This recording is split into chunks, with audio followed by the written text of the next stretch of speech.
Welcome back to one more mini vlog. Sri Satyadeva Nitya Annaprasadam trust. ఈ board చూస్తేనే మీకు అర్థమైపోయి ఉండాలే. అవును, మీరు అనుకున్నదే. మేము శ్రీ సత్యనారాయణ స్వామి వారి దర్శనం తర్వాత అన్నదానానికి వచ్చేసాం. కానీ అనుకున్నంత సులువు కాదండోయ్. కనీసం ఒక గంట నుండి గంటన్నర పాటు లైన్లో నుంచుంటేనే మాకు కూడా అన్నం ప్రసాదం దొరికింది. ఇంత కష్టపడి అన్నం తినడం అవసరమా అని మీరు అడిగితే మాత్రం నేను ఖచ్చితంగా అవుననే చెప్తాను. ఎంతో పుణ్యం చేసుకుంటే కానీ ఆ స్వామివారి ప్రసాదం మనకు దొరకదు.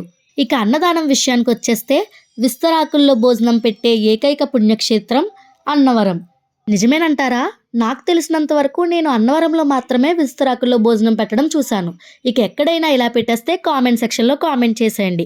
నేను కూడా దాని గురించి తెలుసుకోవాలి. నిజం చెప్పాలంటే బయట ఎక్కడో తినిన దానికన్నా ఇక్కడ తినిందే అమృతంలా అనిపిస్తుంది. మీకు కూడా అలానే అనిపిస్తుందా? అన్నాన్ని వేస్ట్ చేయొద్దు అని మా చెల్లి చేత మొత్తం తినిపించేసి బయటకు వచ్చేసాం.